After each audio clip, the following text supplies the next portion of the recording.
आज की चर्चा में आपका स्वागत है। हमारे हाथ में एक आध्यात्मिक लेख है जिसे मुरली कहते हैं और ये 22 दिसंबर 2025 की तारीख का है। इसे पढ़ते हुए मेरे मन में एक सवाल आया जो शायद हम सबके मन में कहीं ना कहीं है। इस भागदौड़ भरी दुनिया में जहां हर कोई बाहरी सफलता और दौलत के पीछे है, असली टिकाऊ शांति और अमीरी वो कैसे मिल सकती है? ये लेख इसी सवाल का जवाब देने की कोशिश करता है और इसके लिए ये हमारे कुछ जाने पहचाने शब्दों को अ, एक बिल्कुल नया मतलब देता है। बिल्कुल। ये सोर्स मटेरियल की खासियत ही यही है कि ये हमें रोजमर्रा के शब्दों के पीछे छिपे गहरे अर्थ तक ले जाता है। ये एक तरह से हमारे सोचने के नजरिए को ही बदल देता है, खासकर जब बात दौलत, त्याग और खुशी जैसी चीजों की हो। तो चलें इसी नजरिए को समझने की कोशिश करते हैं। पहला ही आइडिया जो इस लेख में है वो हमारी गरीब निवास की समझ को पूरी तरह से पलट देता है। आमतौर पर हम सोचते हैं कि गरीब निवास वो है जो किसी जरूरतमंद को पैसे या कपड़े देता है। हाँ, भौतिक दान। हाँ, लेकिन ये लेख कहता है कि ये तो बहुत छोटी बात है। हाँ, और यही बात इसे दिलचस्प बनाती है। लेख के मुताबिक सच्ची गरीबी पैसे की कमी है ही नहीं, बल्कि ज्ञान की कमी है। जब हम किसी को पैसे देते हैं तो हम उसकी मदद तो करते हैं, पर वो मदद मतलब अस्थायी होती है। अस्थाई होती है, हाँ। पैसा आज है, कल नहीं होगा। लेकिन ज्ञान की गरीबी एक तरह का मेंटल स्टेट है, एक स्कार्सिटी माइंडसेट है, जहां इंसान अंदर से हमेशा खाली और दुखी महसूस करता है, चाहे उसके पास बाहर कितना भी कुछ क्यों ना हो। ये तो बहुत ही रेडिकल आइडिया है। इसका मतलब हम जिसे समाज सेवा या चैरिटी मानते हैं, यह लेख कह रहा है कि वो सिर्फ सतह पर एक पैचवर्क है। बिल्कुल। असली गरीबी तो अज्ञान और दुख है। और इस हिसाब से तो आज की दुनिया में बहुत से अमीर लोग भी असल में गरीब हैं। एकदम। लेख इसी बात को और गहराई से समझाता है। वो कहता है कि इस समय पूरी दुनिया आध्यात्मिक रूप से गरीब है और अनाथ भी है। और यहाँ अनाथ शब्द का इस्तेमाल बहुत पावरफुल है। इसका मतलब सिर्फ ये नहीं कि किसी के माँ बाप नहीं है, बल्कि ये कि दुनिया के पास कोई सच्चा मार्गदर्शक, कोई धनी दोरी नहीं है जो उसे सुख शांति का सही रास्ता दिखा सके। बिना सही समझ के इंसान बस भटकता रहता है। और यहीं पर परमात्मा, जिन्हें लेख में बाबा कहा गया है, उनकी भूमिका आती है। तो वो कैसे गरीब निवास बनते हैं? वो क्या दान देते हैं? वो हमें ज्ञान और योग का दान देते हैं। ये कोई मटेरियल दान नहीं है, ये समझ का, आंतरिक शक्ति का दान है। ज्ञान हमें ये समझने में मदद करता है कि हम कौन हैं, ये दुनिया का चक्र कैसे चलता है और हमारा असली मकसद क्या है। अच्छा। और योग उस ज्ञान को प्रैक्टिकल अनुभव मिलाने का तरीका है, जिससे मन शांत और पावरफुल बनता है। तो ये एक ऐसा दान है जो हमें हमेशा के लिए आध्यात्मिक रूप से साहूकार अमीर बना देता है। वाह! असली साहूकारी बैंक बैलेंस में नहीं, बल्कि मन की शांति और स्पष्टता में है। और जब हम किसी को ज्ञान का एक छोटा सा पॉइंट भी समझाते हैं जिससे उसकी उलझन कम हो, तो एक तरह से हम भी उस गरीब निवास के काम में एक छोटा सा हिस्सा डाल रहे हैं। इसने तो मेरे लिए दान का मतलब ही बदल दिया। और ये एक परमानेंट सोल्यूशन है ना? कपड़े फट सकते हैं, पैसा खत्म हो सकता है, लेकिन जो समझ और आंतरिक शक्ति एक बार आ जाती है, वो हमेशा हमारे साथ रहती है। यही सच्ची अमीरी है। ठीक है, तो असली दौलत अंदर है, जिसे ज्ञान से पाया जा सकता है। पर मुश्किल ये है कि बाहर की दुनिया, इसके लोग, इसके आकर्षण हमें लगातार अपनी तरफ खींचते रहते हैं, हमारा ध्यान भटकाते हैं। मुझे लगता है लेख में जो एक गीत की लाइन का जिक्र है, यही बहार है दुनिया को भूल जाने की, वो शायद इसी प्रॉब्लम का सलूशन है। आपने बिल्कुल सही नस पकड़ी है। ये लाइन पलायनवाद या एस्केपिज्म की बात नहीं कर रही। ये मेंटल डिटैचमेंट या मानसिक वैराग्य की बात कर रही है। मतलब फिजिकली दुनिया छोड़कर कहीं जंगल में नहीं जाना है, बल्कि अपनी बुद्धि से इस पुरानी दुख देने वाली दुनिया के मोह को भूलना है। बुद्धि से भूलना, ये सुनने में थोड़ा मुश्किल लगता है। क्या इसका मतलब है कि हमें अपने परिवार, काम या समाज की परवाह नहीं करनी चाहिए? कहीं ये हमें अपनी जिम्मेदारियों से दूर तो नहीं कर रहा? ये सवाल बहुत जरूरी है। नहीं, इसका मतलब जिम्मेदारियों से भागना बिल्कुल नहीं है। इसका मतलब है मोह से मुक्त होना। हम दुनिया में रहें, अपने सारे कर्तव्य पहले से बेहतर तरीके से निभाएं, लेकिन हमारा मन इस दुनिया की छोटी छोटी बातों में, रिश्तों के उतार चढ़ाव और समस्याओं में फंसा ना रहे। इसे समझाने के लिए लेख में एक बहुत अच्छी मिसाल दी गई है। हाँ, वो पुरानी इमारत वाली, कि जैसे एक बहुत पुरानी जर्जर बिल्डिंग को गिराने से पहले उसे पूरी तरह से खाली कर दिया जाता है, ताकि अंदर कोई फंस ना जाए। एग्जैक्टली वो इमारत ये पुरानी दुखों से भरी दुनिया है और हमें अपनी बुद्धि को इस दुनिया के पुराने विचारों, शिकायतों, मोहों और आकर्षणों से खाली करना है। जब तक हमारा दिमाग पुरानी चीजों के कबाड़ से भरा रहेगा, हम नई दुनिया की शांति और खुशी को अनुभव ही नहीं कर सकते। तो एक तरह की मेंटल डीक्लटरिंग है ये। हाँ बिल्कुल, ये समझना कि यहाँ सब कुछ अस्थायी है। जब ये समझ पक्की हो जाती है तो अटैचमेंट अपने आप कम होने लगता है। तो ये एक तरह की मानसिक आजादी है। हम दुनिया में रहते हुए भी उसके नेगेटिव प्रभाव से अछूते रहते हैं। ये डर या नफरत से पैदा हुआ वैराग्य नहीं, बल्कि गहरी समझ से पैदा हुआ वैराग्य है। जब हमें कोई बेहतर चीज मिल जाती है तो पुरानी कम मूल्य की चीज से लगाव अपने आप छूट जाता है। और यहाँ वो बेहतर चीज है नई दुनिया, यानी सतयुग की याद और अपनी शांत आत्मिक स्थिति का अनुभव। ओके, तो मन को पुरानी दुनिया से खाली करना है, पर ये वैराग्य बनाए रखना, शांत रहना तब बहुत मुश्किल हो जाता है जब कोई हमारे साथ बुरा बर्ताव करता है या हमें गुस्सा दिलाता है। यहीं पर शायद रूप बसंत बनने का आइडिया काम आता है। मुझे ये शब्द रूप बसंत बहुत काव्यात्मक और आकर्षक लगा। हाँ, ये एक आइडियल स्टेट की बहुत खूबसूरत तस्वीर है। इसे दो हिस्सों में समझते हैं, रूप और बसंत।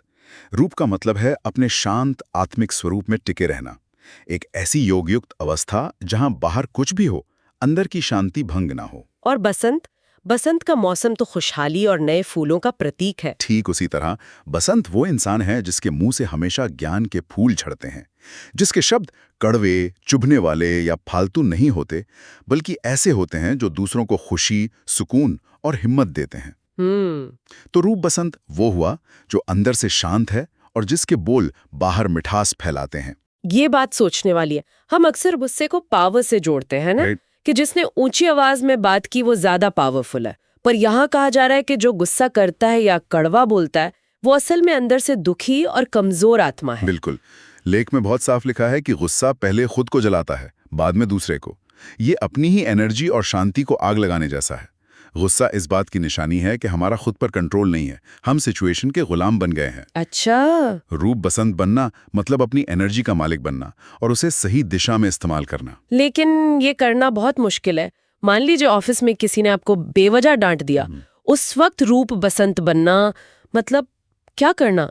चुप रहना? चुप रहना एक हिस्सा हो सकता है, लेकिन उससे भी गहरा है अंदर से शांत रहना। इसीलिए रूप पहले आता है। जब हम अपनी आत्मिक स्थिति में स्थित होते हैं तो हमें यह एहसास रहता है कि सामने वाला जो कह रहा है वो उसका अपना नजरिया या उसकी अपनी परेशानी है। हम उसे पर्सनली नहीं लेते। हाँ, ये बहुत जरूरी है। हमारी प्रतिक्रिया हमारे कंट्रोल में होती है और फिर हम जो भी बोलेंगे वो गुस्से से नहीं बल्कि शांति और समझदारी से निकलेगा। हो सकता है हम दृढ़ता से अपनी बात रखें, लेकिन बिना कड़वाहट के। ये प्रैक्टिस की बात है और इससे हमें दूसरों के लिए भी एक तरह की हमदर्दी महसूस हो सकती है कि अगर कोई गुस्सा कर रहा है तो शायद वो अंदर से बहुत परेशान है। ये नजरिए में एक बहुत बड़ा बदलाव है। निश्चित रूप से ये हमें रिश्तों को बेहतर बनाने और एक शांतिपूर्ण माहौल बनाने में मदद करता है। तो पहले खुद को रूप बसंत बनाना है, अपनी शांति को कायम रखना है। और जब हम ये कर लेते हैं तब शायद हम दूसरों के लिए कुछ कर सकते हैं। लेख में एक वरदान की बात है जो मुझे लगता है इसी से जुड़ा है, अपने फरिश्ते रूप द्वारा गति सद्गति का प्रसाद बांटने वाले, मास्टर गति सद्गति दाता भव। ये सुनने में बहुत भारी लगता है, इसका क्या मतलब है? चलिए इसे आसान करते हैं। पहला शब्द है फरिश्ते रूप। फरिश्ता मतलब क्या? हल्का, जो किसी भी बोझ से मुक्त हो। किस बोझ से? पुराने कर्मों के बोझ से, नेगेटिव विचारों के बोझ से, और सबसे बढ़कर मैं और मेरा के अहंकार के बोझ से। जब हम इन बोझों से हल्के हो जाते हैं तब हम फरिश्ता बन जाते हैं। और गति सद्गति का प्रसाद बांटना। आज दुनिया में हर कोई किसी न किसी दुख से घिरा है। बीमारी, महंगाई, रिश्तों में तनाव, मानसिक अशांति।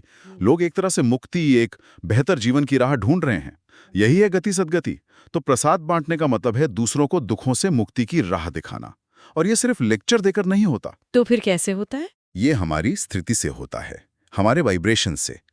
लेख में कहा गया है कि सबकी नजरें टॉवर ऑफ पीस यानी शांति के स्तंभ की ओर हैं। जब हम खुद शांति के स्तंभ बन जाते हैं तो हमारी मौजूदगी ही दूसरों को सुकून देती है। जैसे एक लाइट हाउस, वो चिल्लाता नहीं है, बस चुपचाप खड़ा रहकर अपनी रोशनी फैलाता है और भटकते जहाजों को किनारा मिल जाता है। वाह! तो एक लाइट हाउस की तरह जो खुद कुछ बोलता नहीं, बस अपनी रोशनी से रास्ता दिखाता है। मतलब हमारा काम सिर्फ अपनी वाइब्रेशंस, अपनी शांति को इतना ऊंचा उठाना है कि दूसरों को उससे मदद मिले। ये सिर्फ अपने लिए शांति पाना नहीं है, बल्कि मास्टर दाता बनना है। बिल्कुल, ये एक बहुत बड़ी जिम्मेदारी भी है और एक बहुत बड़ी सेवा भी। ये सब करना, शांत रहना, दूसरों की मदद करना, ये सब तो अच्छे कर्म ही हैं। पर लेख में एक आखिरी सबसे ऊंचे लक्ष्य की बात की गई है, कर्मातीत बनना। इसका मतलब तो कर्म के असर से भी परे जाना है? क्या इसका मतलब है कि हम कुछ करना ही बंद कर दें? नहीं, ये एक बहुत बड़ा मिसकंसेप्शन है। कर्मातीत का मतलब कर्महीन होना नहीं है। इसका मतलब है कर्म करते हुए भी उसके बंधन से मुक्त रहना। इसे एक मिसाल से समझते हैं। एक नया शेफ जब खाना बनाता है तो रेसिपी बुक देखकर हर चीज नाप तौल कर बनाता है। उसके मन में बहुत तनाव होता है कि खाना अच्छा बनेगा या नहीं। और एक अनुभवी मास्टर शेफ? एक मास्टर शेफ बस सहज रूप से, बिना किसी तनाव के, बिना मैं बना रहा हूं के भाव से बेहतरीन खाना बना लेता है। कर्म तो हो रहा है, शायद पहले से भी बेहतर, पर कर्तापन का बोझ नहीं है। कर्मातीत अवस्था कुछ ऐसी ही है।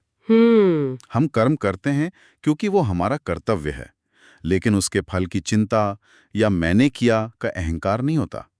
हम खुद को सिर्फ एक माध्यम, एक निमित्त समझते हैं। और लेख में एक और गहरी बात कही गई है, सेवा और स्थान के लगाव से भी मुक्त होना। कभी-कभी हमें अपने अच्छे कामों का भी अहंकार हो जाता है। ये बहुत सूक्ष्म बंधन है। कर्मातीत अवस्था इन सभी बंधनों से परे है। उस अवस्था में सिर्फ एक ही लगन रहती है, परमात्मा की याद और अपनी आत्मिक स्थिति, और कोई आकर्षण या बंधन नहीं। ये एक चुरांत मंजिल है। तो अगर हम इस पूरी चर्चा को एक धागे में पिरोएं, तो ये समझ में आता है कि असली अमीरी ज्ञान में है। वैराग्य का मतलब भागना नहीं, बल्कि मानसिक रूप से मुक्त होना है। और हमारी अपनी शांति ही दुनिया की सबसे बड़ी सेवा बन सकती है। और सबसे बड़ी बात, हमें खुद को अनाथ नहीं, बल्कि सनाथ समझना है, क्योंकि एक मार्गदर्शक है जो हमें रास्ता दिखा रहा है। संक्षेप में कहें तो असली खजाना हमारे अंदर है। उसे खोजने का नक्शा ज्ञान है, और जब हम उस खजाने को पा लेते हैं तो हम न सिर्फ खुद अमीर होते हैं, बल्कि पूरी दुनिया को बांट सकते हैं। ये बातचीत हमारे श्रोताओं के लिए एक बहुत जरूरी सवाल छोड़ जाती है। बिल्कुल, एक विचार जिस पर हम सबको सोचना चाहिए। अगर सच्ची दौलत, ज्ञान और मन की शांति है, तो हमारे रोजमर्रा के फैसलों और हमारी प्राथमिकताओं में क्या बदलाव आ सकता है? अगर हम अपनी अमीरी को अपने बैंक खाते से नहीं, बल्कि अपनी आंतरिक शांति के स्तर से और दूसरों के साथ बांटी गई खुशी से मापने लगे,